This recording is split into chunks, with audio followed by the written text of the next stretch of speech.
미국과 이란이 전쟁을 끝내기 위한 MOU에 전자방식으로 서명한 것으로 전해졌습니다. 트럼프 대통령은 석유를 실은 선박들이 호르무즈 해협을 빠져나가기 시작했다고 밝혔습니다. 미 교통안전청 TSA가 공항 보안 검색 업무를 민간 기업에 맡기는 새로운 프로그램 TSA 골드 플러스를 추진하고 있습니다.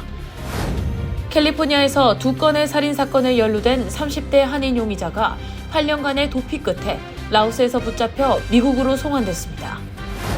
뉴저지 연방검찰이 LG전자의 전직 임원이 마케팅 계약을 특정 업체로 몰아주는 대가로 수백만 달러 규모의 리베이트를 챙긴 혐의로 기소됐다고 밝혔습니다. 우루과이 대표팀의 미국 입국 지연으로 공식 일정이 밀렸습니다. 앞서 선수단 관계자, 심판, 대표 선수의 입국 문제도 잇따른 가운데 공식 기자회견에서 스페인어 사용이 제지되는 일까지 벌어지면서 FIFA의 운영 능력 논란이 커지고 있습니다. 전 세계적으로 청소년들의 과도한 소셜미디어 사용을 제한하기 위한 입법 확산이 빨라지는 가운데 미 전역 주정부에서도 강력한 규제를 촉구하는 움직임이 잇따르고 있습니다.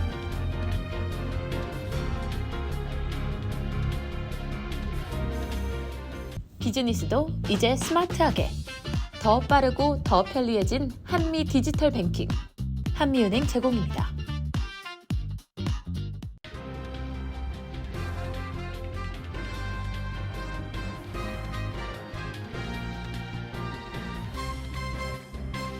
안녕하십니까. KBTV 뉴스9 신영주입니다. 미국과 이란이 전쟁을 끝내기 위한 양해각서 MOU에 전자방식으로 서명한 것으로 전해졌습니다. 트럼프 대통령은 이와 함께 석유를 실은 선박들이 호르무즈 해협을 빠져나가기 시작했다고 밝혔습니다. 다만 선주들은 안전한 통항이 확인될 때까지 신중한 태도를 보이고 있어 해협 정상화까지는 추가 확인이 필요합니다. 미국과 이란의 종전 합의가 이행 단계로 접어들고 있습니다. CNN은 미 고위 당국자를 인용해 미국과 이란 간 종전 양해각서 MOU에 트럼프 대통령과 JD 벤스 부통령, 이란의 모하마드 바게르 갈리바프 의회의장이 서명했다고 보도했습니다. ABC 뉴스에 따르면 벤스 부통령도 양측이 이미 전자방식으로 서명했다고 확인했습니다. 공식 서명식은 오는 19일 스위스 제네바에서 별도로 예정돼 있습니다. 트럼프 대통령은 현재 주요 7개국 G7 정상회의 참석을 위해 프랑스에 머물고 있어 이번 합의의 이행 문제도 정상회의에서 논의될 전망입니다.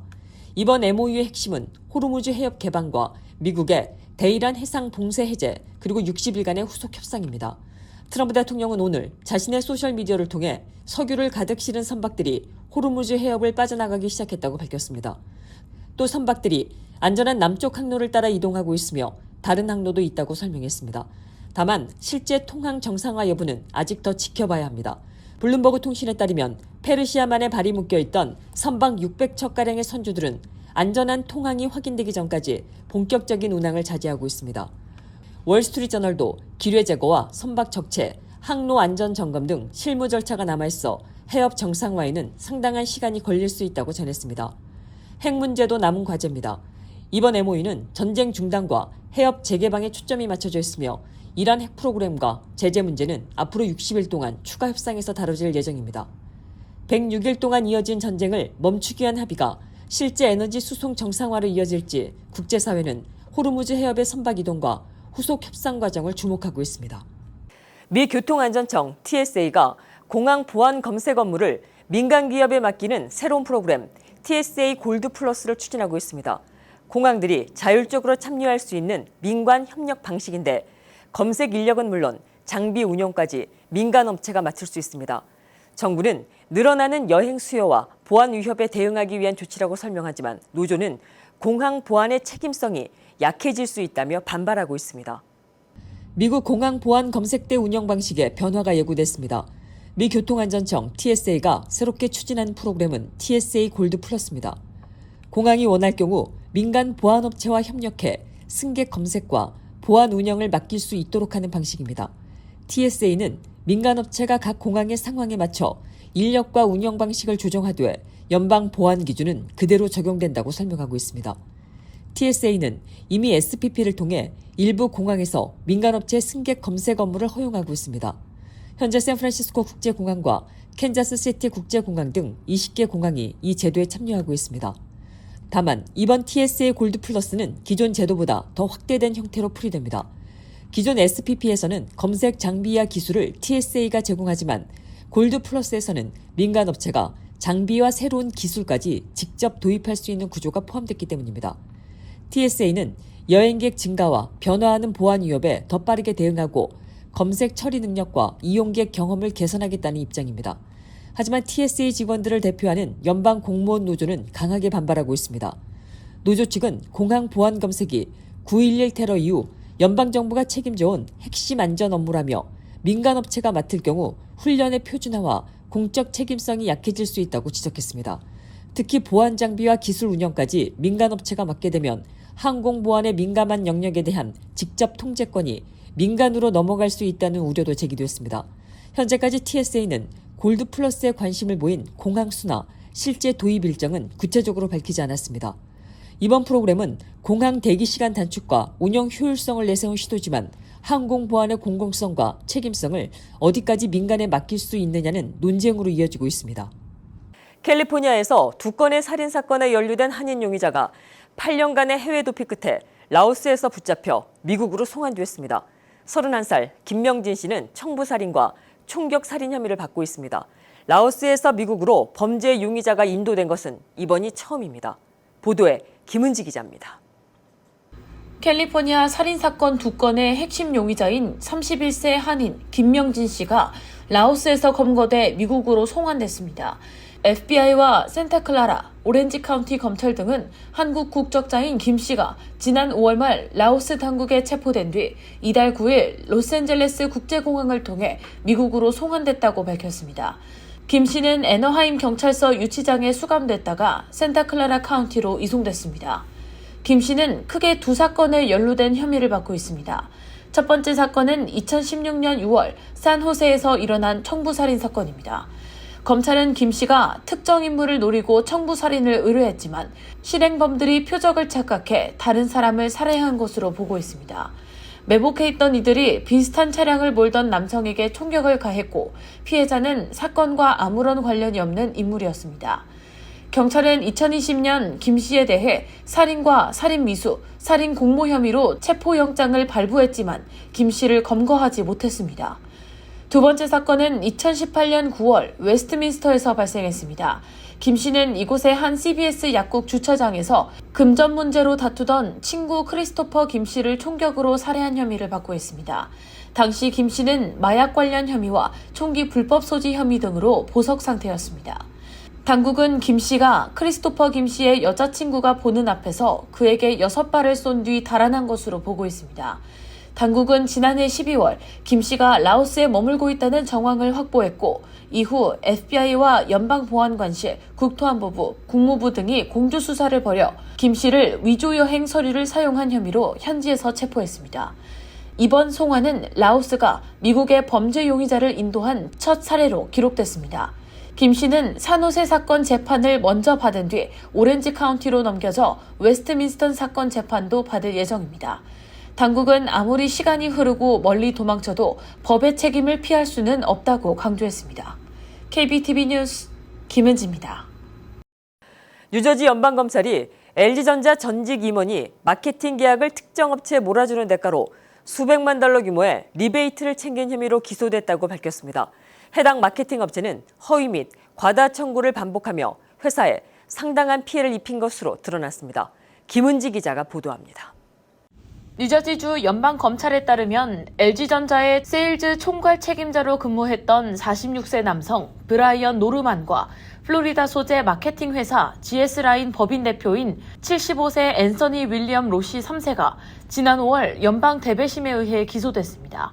두 사람은 사기 공모 및 전자사기 혐의를 받고 있습니다. LG전자에서 근무했던 노르만 전 임원은 지난 2015년부터 2020년 8월까지 재직 기간 동안 LG전자의 마케팅과 판촉 업무를 반복적으로 GS라인 법인으로 몰아주며 거래를 이어온 것으로 조사됐습니다. GS라인 법인은 자신에게 일감을 몰아준 노르만 전 임원에게 약 670만 달러, 한화 약 90억 원 상당의 리베이트를 비밀리에 제공한 것으로 드러났습니다. 노르만 전 임원은 해당 자금으로 약 200만 달러 상당의 주택을 구입하고 개인 증권 계좌에 투자한 것으로 알려졌습니다. 검찰은 LG전자가 휴대폰 사업 운영 당시 고객 리베이트, 프로모션, 직원 판매 인센티브 등에 배정한 마케팅 예산이 이 과정에서 사용됐다고 밝혔습니다. 하지만 GS라인 법인은 실제 고객에게 제공한 서비스보다 부풀려 과다 금액을 LG전자에 청구를 하거나 일부는 수행하지도 않은 업무에 대해 허위 청구서를 제출한 것으로 드러났습니다.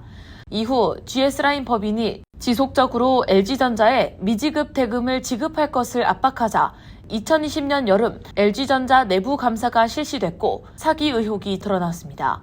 한편 GS라인 법인은 2023년 LG전자를 상대로 미지급 대금 및 계약 위반, 명예훼손 등을 주장하며 별도의 민사소송을 제기했지만 해당 소송은 3년이 지나도록 아직 결론이 나지 않은 상태입니다. 이번 사건의 두 피고인은 각각 지난 5월과 6월 뉴저지 연방법원에서 기소 및 인정신문 절차를 마쳤습니다. 유죄가 확정될 경우 해당 혐의는 최대 20년의 징역형과 함께 최대 25만 달러 또는 범죄로 얻은 이익의 최대 2배에 달하는 벌금이 부과될 수 있습니다. 한국 기업을 대표하는 LG전자 내부 임원이 다른 회사와 모의해 회사에 손실을 입히고 개인적으로 수백만 달러의 이득을 챙긴 행각이 드러나면서 기업 내부 감사가 강화될 것으로 예상됩니다. KBTV 뉴스 김은지입니다.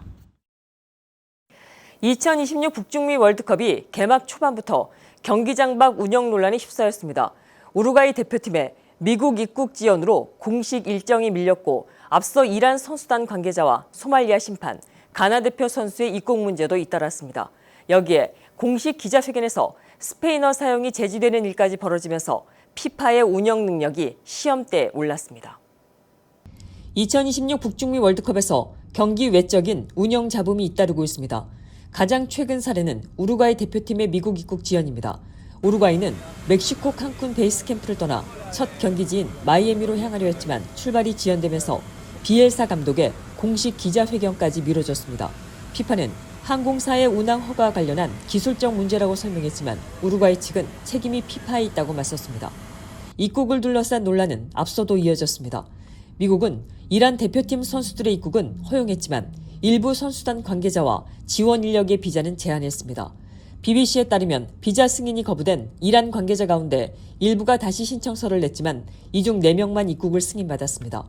소말리아 출신 심판 오마르 아르탄도 테러 조직 연관 의심을 이유로 미국 입국을 거부당했습니다. 공동개최국 캐나다는 가나의 주전 미드필더 토마스 파티의 입국을 거부했습니다. 파티는 영국에서 성폭행 등 혐의로 재판을 앞두고 있으며 혐의를 부인하고 있습니다. 가나 정부는 캐나다의 조치가 불공평하다며 공식 항의 서한을 보냈지만 결정은 뒤집히지 않았습니다. 논란은 경기장 밖 소통 방식으로도 번졌습니다. 공식 기자회견에서 스페인어 질문이 잇따라 제지된 겁니다. 브라질의 비니시우스 주니오르와 모로코 주장 하키미의 회견에서 기자들이 스페인어로 질문하려 하자 피파 관계자가 이를 막았습니다. 선수들이 스페인어를 할 줄 알았는데도 통역이 없다는 이유였습니다. 공동 개최국 가운데 스페인어권 국가인 멕시코가 포함되어 있다는 점에서 비판은 더 거셌습니다. 논란이 확산하자 피파는 대응에 나섰습니다. 외신들에 따르면 피파는 앞으로 공식 기자회견에 스페인어 통역을 추가하기로 했습니다. 기존에는 영어와 해당 경기 참가국 언어 중심으로 통역이 제공됐습니다. 선수와 관계자 입국부터 기자회견 운영까지 경기장 밖의 행정과 소통 체계도 월드컵 수준에 맞춰야 한다는 목소리가 커지고 있습니다. 전 세계적으로 청소년들의 과도한 소셜미디어 사용이 정신 건강과 안전에 미치는 부정적인 영향에 대한 우려가 커지면서 전 세계 각국 정부의 규제 강화 움직임이 빨라지고 있습니다. 미국 내 여러 주정부에서도 연령 확인 및 부모 동의 의무화 등 강력한 규제를 촉구하는 움직임이 잇따르고 있습니다. 아울러 스마트폰 사용 확대가 성인들에게도 영향을 미치며 출산율 감소와 사회적 고립을 심화시켰다는 연구 결과까지 발표됐습니다. 보도에 김은지 기자입니다. 호주를 시작으로 세계 각국에서 청소년 SNS 금지를 법제화하는 가운데 영국 정부도 16세 미만 청소년의 소셜미디어 사용을 금지하는 법안 추진을 공식 발표했습니다. 2027년부터 틱톡, 인스타그램, X 등 모든 주요 SNS가 금지 대상이며 18세 이하의 청소년에 대해서는 끝없이 콘텐츠를 내리면서 보는 스크롤링 금지와 연애 또는 성적인 목적의 인공지능 AI 챗봇 이용 금지, 온라인 게임 내 채팅 기능 금지, 라이브 스트리밍 금지 조치도 예고했습니다.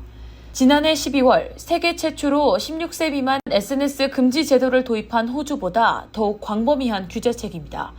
이후 유럽 주요 국가들 역시 프랑스와 독일 등을 중심으로 비슷한 움직임이 빠르게 이어지고 있습니다.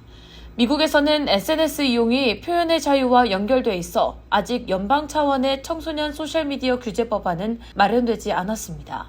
하지만 각 주정부들은 관련 입법을 빠르게 확대하고 있습니다.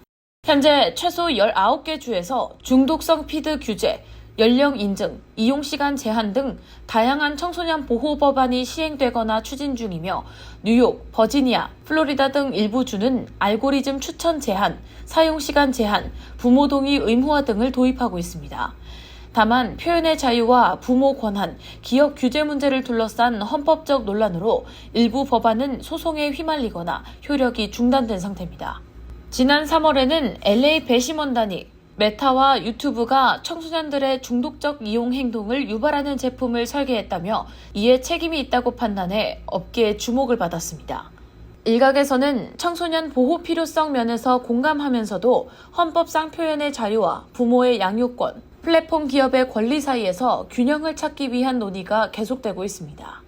이 같은 규제 강화의 배경에는 소셜미디어가 청소년 정신건강에 미치는 영향에 대한 우려가 자리하고 있습니다. 연구들은 청소년의 소셜미디어 사용이 우울감과 불안 증가, 수면 장애, 그리고 중독적 사용 패턴과 연관성을 지적했고, 특히 알고리즘 기반 추천 시스템이 유해 콘텐츠 노출을 확대할 가능성도 지적되고 있습니다. 뿐만 아니라 최근 한 연구에서는 스마트폰 사용 확대가 청소년뿐 아니라 미국 사회 전반에 예상치 못한 영향을 미쳤다는 연구 결과도 발표됐습니다. 미들버리 대학과 전미경제연구소 연구진은 2007년 아이폰 출시 이후 스마트폰 보급이 미국 내 출산율 감소의 주요 원인 중 하나였을 수 있다고 분석했습니다. 조사 결과 스마트폰 보급률이 높았던 지역은 그렇지 않은 지역보다 출산율 감소폭이 훨씬 컸으며 특히 10대와 20대에서 그 차이가 두드러졌습니다. 연구진은 스마트폰이 대면 만남과 사회적 교류를 줄이고 온라인 활동을 늘리면서 결과적으로 성관계 빈도 감소, 출산율 하락에 영향을 미쳤을 가능성이 있다고 설명했습니다. 전문가들은 소셜미디어 규제 논의가 앞으로 더욱 확대될 것으로 전망하고 있습니다. 다만 전문가들 사이에서 VPN 등 우회 수단으로 인해 완전한 차단은 어렵다는 지적도 나오고 있습니다. KBTV 뉴스 김은지입니다. 미주리주에서 스카이다이빙 경비행기가 이륙 직후 추락해 탑승자 12명 전원이 사망했습니다. 어제 오전 11시 30분쯤 미주리주 버틀러 메모리얼 공항에서 이륙한 경비행기가 공항 인근에 추락했습니다. 비행기는 조종사 1명과 스카이다이버 11명이 타고 있었고 모두 숨졌습니다. 현지 공항 관계자는 사고기가 이륙 후 고도를 충분히 확보하지 못한 채 급하게 좌회전을 하다 활주로 인근 들판에 추락해 불길에 휩싸여졌다고 전했습니다. 또 조종사가 비상 착륙을 시도했을 가능성도 제기됐습니다. 일부 희생자 가족은 추락 장면을 현장에서 지켜본 것으로 알려졌습니다. 연방항공청과 국가교통안전위원회가 정확한 사고 원인을 조사하고 있습니다. 사우스 다코타주 에버딘에서 발생한 뺑소니 사고와 관련해 60대 한인 남성이 체포됐습니다. 에버딘 경찰은 63살 제임스 조셉 정 씨가 사망 또는 부상을 초래한 뺑소니 혐의로 체포됐다고 밝혔습니다. 사건은 지난 8일 오후 5시 30분쯤 에버딘사가 300번지 인근에서 발생했습니다. 경찰은 부상을 입은 여성이 있다는 신고를 받고 출동했으며 조사 결과 이 여성이 차량에 치인 것으로 확인됐다고 설명했습니다. 피해 여성은 병원으로 옮겨졌지만 다음 날인 9일 숨졌습니다. 경찰은 정 씨와 피해 여성이 서로 아는 사이였다고 밝혔지만 두 사람의 구체적인 관계와 피해 여성의 신원은 공개하지 않았습니다. 경찰은 정확한 사고 경위를 조사하고 있습니다. 플러싱에 들어설 미주 한인 이민사 박물관이 뉴욕 주정부로부터 지원금을 받고 본격적인 조성에 들어갑니다. 미주 한인 이민사 박물관 목화는 뉴욕주로부터 총 $500만 규모의 건축 기금을 확보했으며 이 가운데 $400만 우선 지원받았습니다. 전달식은 지난 10일 박물관이 들어설 예정인 플러싱 39 애비뉴 건물 앞에서 열렸습니다. 이날 전달식에는 그레이스맥 연방 하원의원과 롱김, 릴리 로직, 에드워드 브라운스타인 뉴욕주 하원의원 등 지역 정치인들이 참석해 박물관 건립을 축하했습니다. 박물관은 기존 2층 건물을 리모델링하고 7층 규모로 증축하는 공사를 진행하고 있습니다. 완공 목표는 내년 말로 이곳에서는 전시와 교육 프로그램, 각종 문화 행사가 열릴 예정입니다. 김민성 관장은 박물관이 지닌 가치와 비전을 뉴욕주로부터 인정받았다는 점에서 더욱 큰 의미가 있다며 한인사회 기여를 미래 세대에 알리는 공간으로 만들겠다고 밝혔습니다. 뉴욕시가 학생 수 감소에도 학급당 학생 수를 줄이기 위한 시행 계획을 발표했습니다. 뉴욕시 교육국은 앞으로 수년간 15억 달러를 들여 학교 시설을 확충하고 2억 4,400만 달러를 투입해 신규 교사를 채용하겠다고 밝혔습니다. 이는 2022년 제정된 뉴욕주 학급 규모 제한법을 이행하기 위한 조치입니다. 해당 법은 2029에서 2030학년도까지 모든 학급이 정해진 학생 수 기준을 충족하도록 요구하고 있습니다. 현재 뉴욕시 학교의 약 73%는 기준을 충족하고 있지만 일부 학교는 교실 공간과 교사 수급 문제로 어려움을 겪고 있습니다. 시는 사용하지 않는 공간을 교실로 전환하고 필요할 경우 증축과 신축도 추진할 계획입니다. 잠시 후 커뮤니티 브리핑을 전해드립니다. 비즈니스도 이제 스마트하게. 더 빠르고 더 편리해진 한미 디지털 뱅킹. 한미은행 제공입니다.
계속해서 환율과 증시 이어집니다.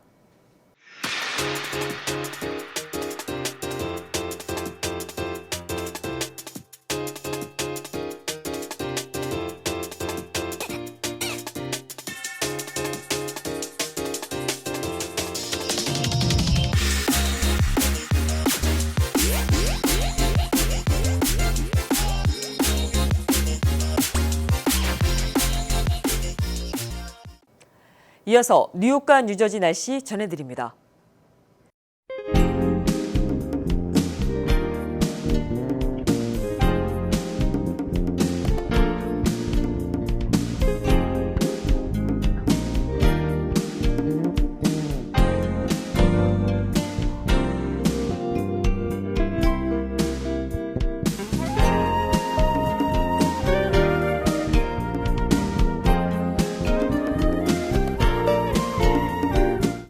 이상으로 6월 15일 월요일에 보내드린 KBTV 뉴스9을 모두 마칩니다. 오늘도 함께해 주셔서 감사합니다. 저희는 내일 뵙겠습니다. 편안한 저녁 되십시오.